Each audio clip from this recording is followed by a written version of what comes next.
The following message is transmitted at the request of the Minneapolis Health Administration. Several tweets and customer complaints have shown that a McDonald's restaurant located near downtown Minneapolis has shown that several meats on their burgers have been processed in acidic food acid by accident, and have caused several people to become very sick from this acid. Several effects from this acid may include vomiting, extreme hot body temperatures, painful joint cramps, fatigue, burning eyes, dizziness, optical illusions, insomnia, headaches, liver damage, and loss of smell.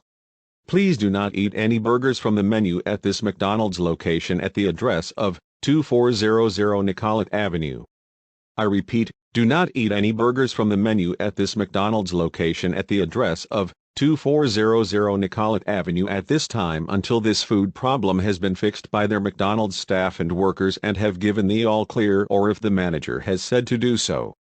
If you do eat any of the burgers at this location, you could most likely be risking your life by eating dangerous acidic food acid into your body and eventually becoming very sick with effects.